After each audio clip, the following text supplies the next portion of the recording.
Good morning, everybody. Today I'm going to go through 3 topics, very contemporary and kind of urgent topics relative to where we are in the world of HR and employment and AI.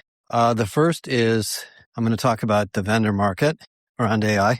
Then I'm going to talk about the fleeting attempt to find returns on investment and why that is happening. And then I want to do a slight plug for the Irresistible Conference in June. I'll tell you what we're going to be doing there. So, first of all, the spectacular thing that's happened in the vendor market of AI is it's everywhere. We're all using these tools. They're embedded into our phones. They're embedded into our computers. They're embedded into our apps. There are agents being developed in every part of HR. Every HR technology vendor has an agent or is building an agent or a series of agents. And many of the things that were considered to be quite sophisticated and quite difficult to do are becoming commodities. And so what we're going to be doing to keep you ahead of this is writing a series of articles on the different parts of HR and how many vendors are changing their strategies and their tools for you to build internal and embedded agents. Now, the problem with this for you guys is there's too many things out there and you've got to be very selective. And I'm going to talk a little bit about that. And our blueprint is designed to help you think this through. And when you listen to the part of the podcast about ROI, you'll hear a bit of a story as to why and how you can make sense of this noise. But the commoditization is rather incredible. For example, something that was so unique and weird and interesting a year ago, the ability to take a document and turn it into a podcast, to take a document and turn it into a course, to take a document and turn it into a video, to take a document and turn it into an agent. You can buy that from 100 different vendors for maybe $10 a month, if that.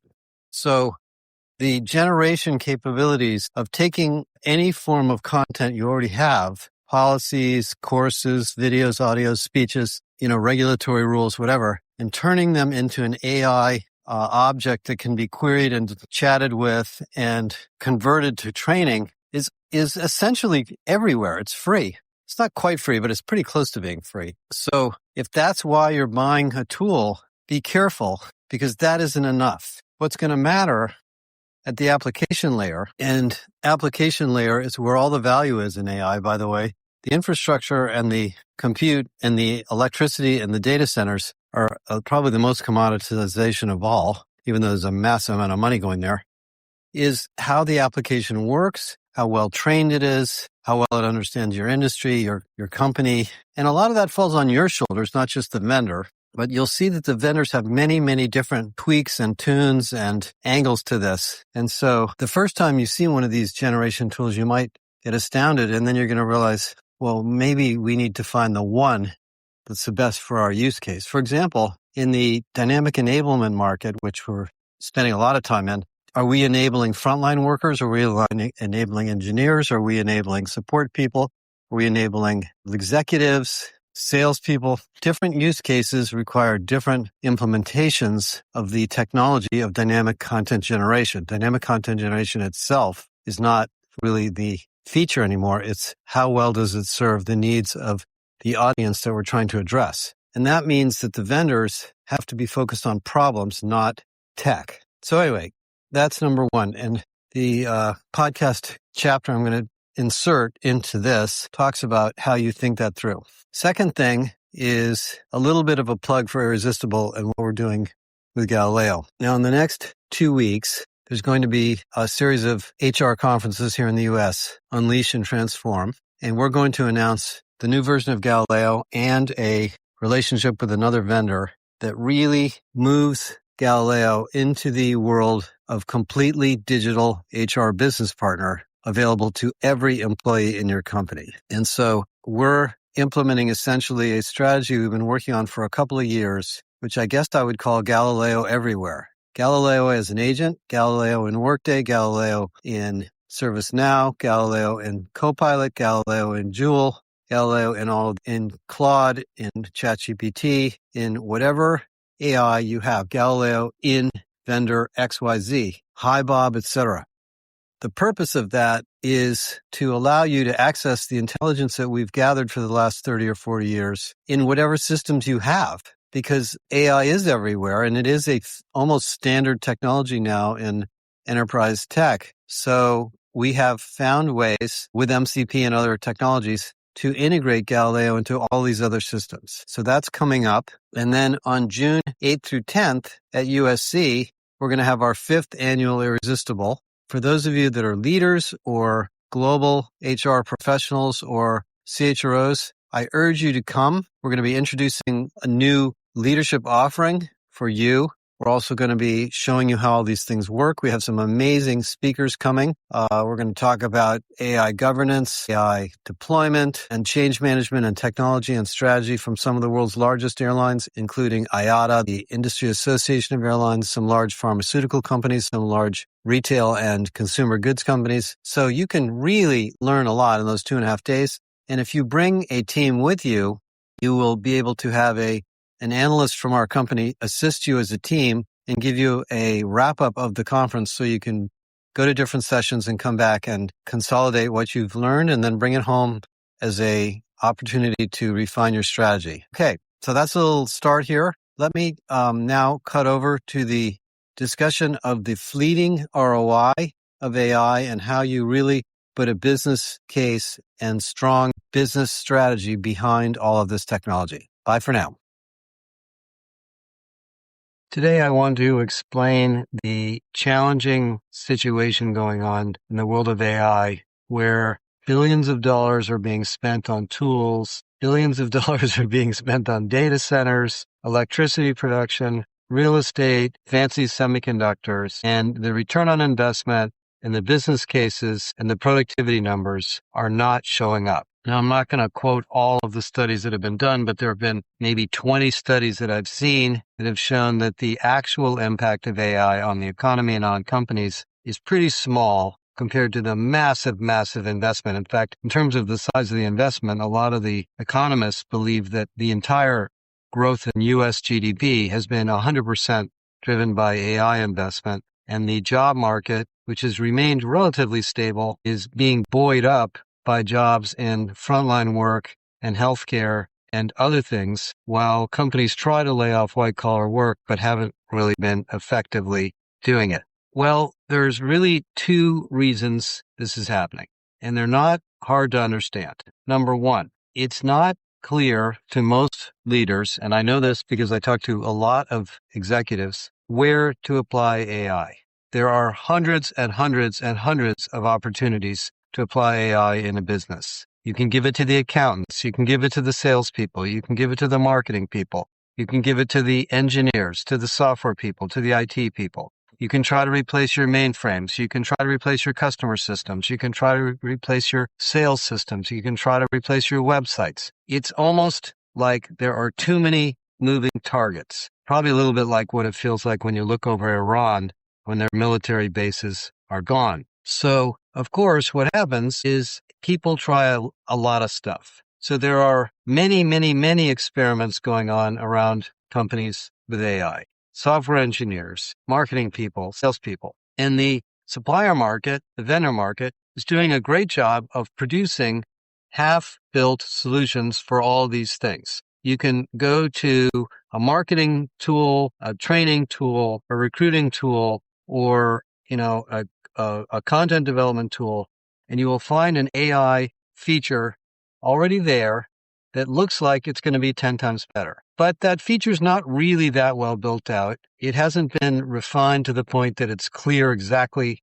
how it's going to change your company because the vendor doesn't know either. So we're buying a lot of this stuff. In fact, I think the money being spent on AI this year is going to total up to be a very large number at the end of the year. But the tools are not well refined. So we have lots and lots of small experiments. And what happens in a large company or a small company is lots of small experiments don't result in a big return on investment. Because as many of you know, we've basically built companies with lots and lots and lots of complex job titles, workflows, legacy systems, and organization structures that are hard to change. And if you don't have a clear picture as to how the technology will work, sprinkling or spreading peanut butter on all of these jobs and hoping that they're all going to get better doesn't really result in a huge return. Now, we know that in recruiting, for example, there are at least 12 to 15 steps, and there are sourcers, there are schedulers of interviews, there are people that place ads, there are people that post job descriptions, there are people that study the job architecture, there are people that create interviews and do interviews, there are people that manage the talent acquisition technology, there are people that do analytics, there are people that look at onboarding. I mean, there's lots and lots of people that do a lot of things just to bring large numbers of people into a company. If you don't have a streamlined system like Paradox, like Maki People, like Eightfold, that does a whole bunch of those things, you will automate a piece of them, but the interconnectivity between the pieces won't be very high. And so executives look at these opportunities and they say, let's apply AI to recruiting. But then the details fall down into the operations teams and they look around and they say, well, what does that mean? Do I buy 20 new AI things? Do I buy one? Do I build it?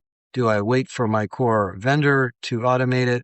Do I turn on all the agents that they have inside the core system? And by the way, this is another problem, is that the big HR software companies, Workday, Oracle, SAP, and all the others, are adding AI features to their current systems and selling the productivity improvements of each feature. And those are, not zero return use cases, but they don't change the process that much. So you'll see some return, but if the recruiters are doing the same work, maybe they do it 30% faster, but the process of recruiting may not be that much better and you may not see that much return. So we have these, sort of all sorts of small incremental changes taking place, with the downside that it takes time for people to learn how to use the tools. They don't know exactly what the impact is going to be, and the company can't measure the return. I've had 3 or 4 major meetings this week with companies who said to me,